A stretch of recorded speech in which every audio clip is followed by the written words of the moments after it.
si hay alguien que está hablando de la reinvención desde hace años, eres tú. Lo que pasa es que, claro, hoy en día ya ese término, el mundo entero se adueñó de él. Pero sí me pregunto, desde aquella vez que tú empezaste hace unos muy buenos años, unos 20 años, de hablar de reinvención, de transformación, de cambiar la mentalidad, de que no estamos condenados a ser quienes somos y que podemos cambiarlo, ¿cómo te recibió el mundo con esa información? Bueno, la verdad es que yo me siento muy afortunado y yo creo que todo lo que pueda ayudar al mayor número de personas me parece maravilloso. Es decir, que el concepto de reinvención se vaya extendiendo y ayude al mayor número de personas me llena de felicidad. O sea que en ese sentido estoy muy contento. Pues todo tiene que ver con el reconocimiento de que existe dentro de cada uno de nosotros un anhelo profundo de ser, no ya de tener, sino un anhelo de ser y una búsqueda durante muchos años de cómo se puede llenar ese vacío de ser. Muchas veces lo queremos rellenar a base de hacer para tener y para ser algo en la vida. Y siempre me ha interesado el concepto del ser. ¿Qué es el ser? ¿Qué es la esencia? Entonces lo que me fui dando cuenta a lo largo de los años fue que cuando una persona hace frente a situaciones muy complejas, por ejemplo, yo he estado 26 años como ejerciendo la cirugía general del aparato digestivo, cuando una persona tiene que hacer frente a una situación muy complicada como una enfermedad, sobre todo una enfermedad grave, una enfermedad peligrosa, tiene que conectar con algo muy sólido en su interior, porque es como si el mundo entero se derrumbara. Todas las viejas seguridades se han derrumbado. Aquello en lo que te apoyabas en el tener o en el hacer, ya no te sirve. Y tienes que conectar con algo mucho más sólido, que es el ser. Entonces, para mí la reinvención surge de esa conexión con el ser y del descubrimiento de que cuando una persona conecta con su esencia, con quien realmente es, independientemente de lo que tenga, del nombre que tenga, de la profesión que tenga, del dinero que tenga, del poder que tenga, o de lo que haya hecho, mucho, poco o nada, cuando conecta con eso, conecta con algo de una fuerza extraordinaria. Entonces empiezan a emerger cosas inimaginables, como la creatividad, la intuición, el espíritu emprendedor, la compasión, la capacidad de perdón. Entonces es tan bonito lo que emerge del ser, que para mí eso es lo que es una reinvención. Claro, esto puede tener distintos niveles, puede tener una reinvención profesional. Yo en un momento determinado, siguiendo la llamada de mi ser, después de 26 años de práctica quirúrgica, decidí dedicarme por completo a seguir investigando esto, a publicar, a dar formación, etc. Hay veces que esto se lleva a una parte más íntima, a una parte más personal, ¿no? Y me parece que precisamente que en los momentos en los que estamos por los que estamos todos pasando, esa conexión con el ser es conectar con una fuente de serenidad, una fuente de entusiasmo y una fuente de confianza. Eso es lo que te iba a preguntar, si tú te habías reinventado y cómo tú habías vivido esa reinvención. Obviamente, dejaste los quirófanos, dejaste la bata azul, dejaste de esa etiqueta que te sigue definiendo como médico cirujano, pero que añadiste muchas otras en tu vida. Sí, vamos a ver. Cuando uno abandona su zona familiar, lo que ha hecho durante mucho tiempo y que le ha costado mucho llegar donde está y que, bueno, pues ha tenido la fortuna de ser reconocido en lo que hace, como en el caso de mi profesión como cirujano.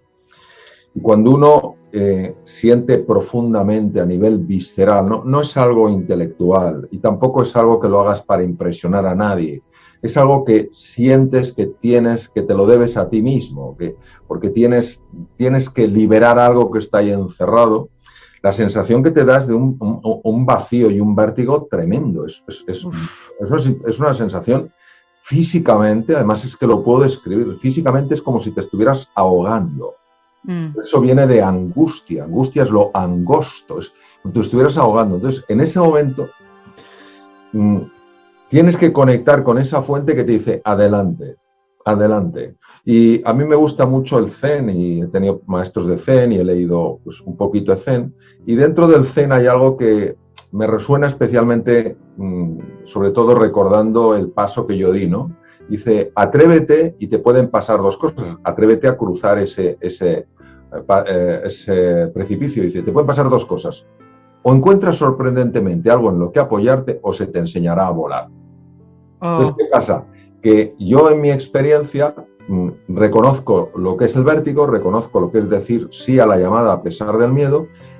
Afortunadamente, conecté con ese núcleo. Yo sé que conecté porque lo que pasó en mi vida a partir de ese momento no se puede entender ni desde la experiencia, ni se puede entender desde la razón. No se puede entender, o sea, realmente es por encima de eso. Lo que empezó a pasar en mi vida pues fue tan absolutamente extraordinario, tan absolutamente sobrecogedor, tan absolutamente inimaginable, que yo tengo de por vida una deuda de gratitud con la vida.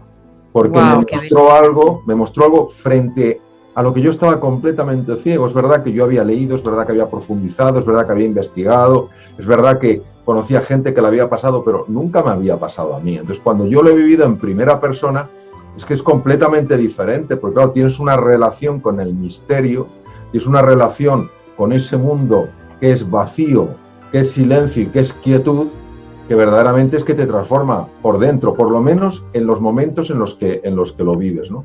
Y luego pasa una cosa absolutamente descomunal, y es que empiezan a ocurrirte una serie de cosas en tu vida. Es como, lo decía muy bien el gran escritor brasileño Paulo Coelho, el universo empieza a confabular a tu favor, o sea... ¡Wow! ¿Y cuándo decía eso él, Mario? Hace años, ¿desde cuándo? O sea, por Dios, lo que pasa es que nadie lo entendía. Claro, claro. Pues fíjate, eso lo decía el propio, mucho antes que Paulo Coelho, lo decía Carl Gustav Jung, el gran psiquiatra suizo. Él no hablaba de coincidencias, él hablaba de sincronicidades. Es decir, no son coincidencias, no son casualidades, son causalidades. Entonces, cuando a ti te empieza a pasar esto, dices, esto no lo estoy haciendo yo, esto no sale de mi cabeza, sale de otro sitio, ¿no? Entonces, claro, es una sensación verdaderamente de asombro y como te comentaba, de profundísima gratitud. Pero porque estás alineado con tu ser, Mario. Sí, exacto. Porque empiezas a vibrar de otra manera, porque descubres cosas en ti que antes no veías. O sea, es una cuestión, dirías tú, de energía, porque tú, siendo médico, vienes de la ciencia, tú utilizas en muchos de tus libros y muchos de tus exposiciones la palabra magia, y eso a mí me llama la atención y me libera mucho también, y creo que también libera a mucha gente, porque es eso, qué maravilla que alguien de la ciencia pueda introducir la palabra magia dentro de sus exposiciones o dentro de su propia vida. Sí, vamos a ver. Ajá. La ciencia puede opinar sobre aquello que puede ser registrado por los sentidos, pero aquello que es suprasensorial, aquello que va más allá de los sentidos, la ciencia lo único que puede decir es no tengo ni idea si es verdad o no es verdad. Lo que la ciencia no puede negar es aquello que no llega a comprender todavía. Por tanto, la ciencia, yo he estado con grandísimos científicos, pero cuando digo grandes científicos hablo de premios Nobel, y tú hablas con ellos y son personas muy abiertas.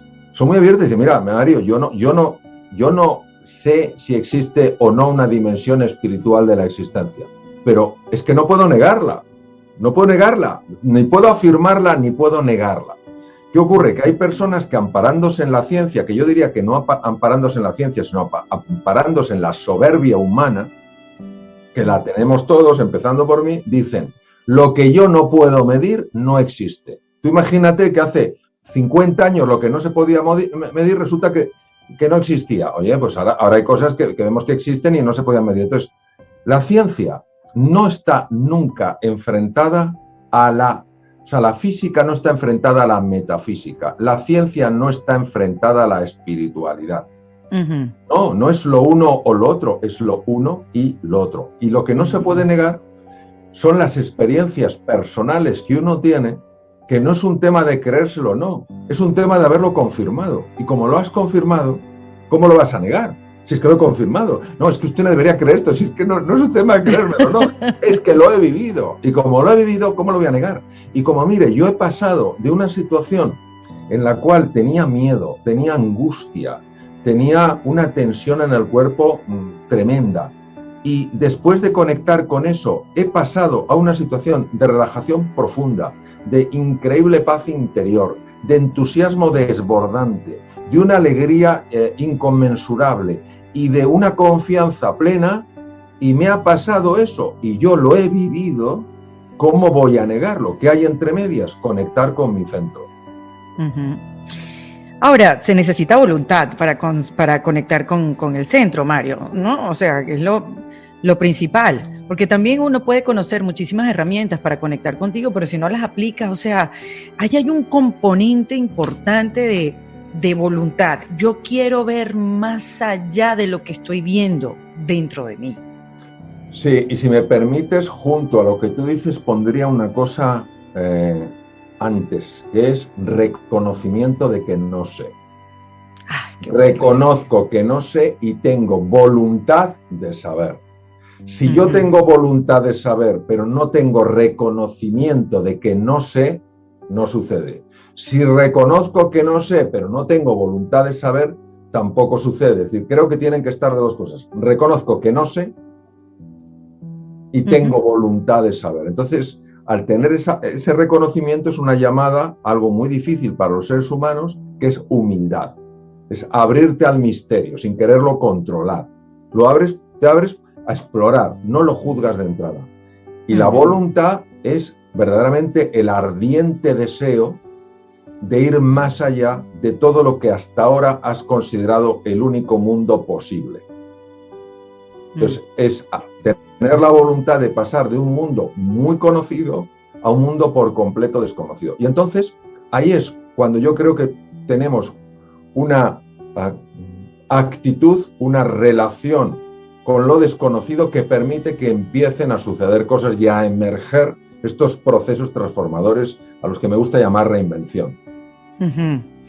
Ahora, hay que tocar fondo para reinventarse, Mario, ¿o hay una manera un poco más sutil para hacerlo? Bueno, veo que haces preguntas muy profundas y precisas. Bueno, es que está muy bien, claro. Protagonista de una reinvención también, la he vivido junto a toda la gente que escucha en Defensa Propia, y digamos que sí, hay un camino que ha avanzado, pero mira lo que me pasa, mientras más avanzo, menos sé. Sí, bueno, primero, en mi experiencia para la reinvención tienen que darse dos situaciones posibles, no se pueden dar simultáneamente, la una o la otra. La una es estar harto de estar harto. ¡Uf, qué maravilla! Me encanta. ¿Qué es el tocar fondo? ¿Qué dices tú? Estoy harto de estar harto. Total. Entonces en ese momento dices, yo no sigo así. Y la segunda es que tú, una persona llevando una callada supervivencia, una supervivencia resignada, oye algo, ve algo, siente algo que dicen, hay otra forma de vivir. Y en ese momento, desde la inspiración, no desde la desesperación, decides cruzar. Y sobre el conocimiento que dices, es lógico que cuanto más sabes menos. Y la explicación yo la encontré leyendo a no me acuerdo qué filósofo, pero es que era clarísima. Dice, el conocimiento es como una esfera. Lo que no conoces es lo que rodea esa esfera. Conforme la esfera de tu conocimiento crece, tú estás tocando mucha más, un área mucho mayor de lo que no conoces. Porque lo que no conoces es infinito, con lo cual la sensación es que cada vez sabes menos. No, al aumentar tu conocimiento, cada vez estás tocando una superficie más amplia de lo que desconoces. Es normal. ¡Wow! Eso lo explica todo. Claro, porque es que si no la interpretación que uno hace es, wow, cuanto más estudio, cuanto más reflexiono, menos sé. No es así. Sabes más y como sabes más, puedes reconocer la inmensidad de cosas que te quedan por saber. Esto es maravilloso porque reduce nuestra prepotencia.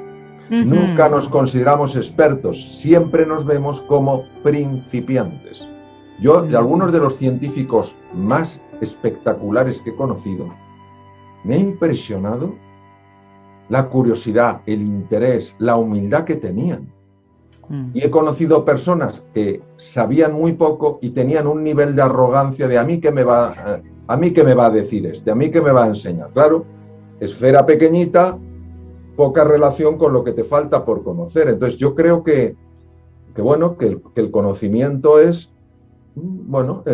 es así y tenemos que verlo y disfrutarlo de esa manera.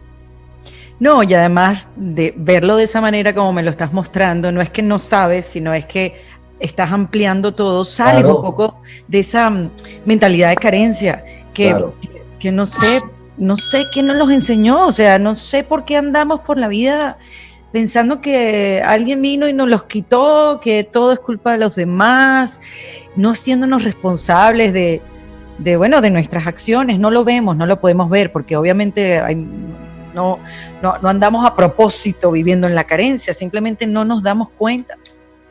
Sí, tú tienes delante un computador, ¿verdad? Un ordenador. Uh-huh. Sí. Tú imagínate que fueras la consciencia, ¿vale? Tú eres la consciencia. Tú eres la capacidad de darte cuenta de algo, ¿vale? Y entonces tu ordenador es la mente, ¿vale? Entonces, la mente, lo mismo que el ordenador es un instrumento tuyo. La consciencia está siempre por encima. Tú eres mucho más que tu ordenador. Tú eres consciencia, ¿vale? El ordenador es mente. Entonces, cuando la consciencia quiere interactuar con el mundo del tiempo, del espacio y de la materia, tiene que utilizar la mente, ¿vale? Uh-huh. ¿Qué ocurre? Que el programa que tendría que funcionar en tu ordenador, en nuestra mente, ha sido parasitado por un programa tremendamente defectuoso, un sistema de pensamiento que se llama el ego. Uf. ¿Qué pasa? Que entonces todo lo que genera tu ordenador está determinado por ese sistema informático que se ha introducido, que es el ego. Con lo cual tú estás viendo algo que no corresponde a la realidad, solo corresponde a lo que el programa informático te deja ver. Bueno, ¿qué tiene ese programa informático? Ese programa informático tiene unas cosas muy importantes. Primero, el mundo es escaso. Uh-huh. Si el mundo es escaso, tú vas a entrar en la rivalidad. O sea, si tú quieres tener algo, el otro no lo puede tener. ¿Por qué? Porque el mundo es escaso. Segundo, tú estás sola. Y estás en peligro. Estás en un mundo hostil. Con lo cual estás siempre a la defensiva. ¿Sabes? El universo es tu enemigo. Con lo cual estás siempre en esa situación de alarma. Tercero, tú eres culpable, con lo cual no te puedes querer. No puedes merecer ser feliz. Y ese es el problema que ocurre. Que nos estamos creyendo una realidad que no es auténtica, pero como es la única que vemos en nuestro ordenador, damos por supuesto que no hay otra forma de vivir. Y ese es el problema que tenemos. La realidad es abundante, la gente es maravillosa, el universo es nuestro amigo. Tú no eres culpable de nada, tú eres un ser extraordinario, eres luz en tu interior. Claro, ¿qué pasa? Pues un poco lo que decía Nelson Mandela, ¿no? El ser humano no tiene miedo a su oscuridad. ¿Por qué? Porque se ha acostumbrado a ella, tiene miedo a su luz.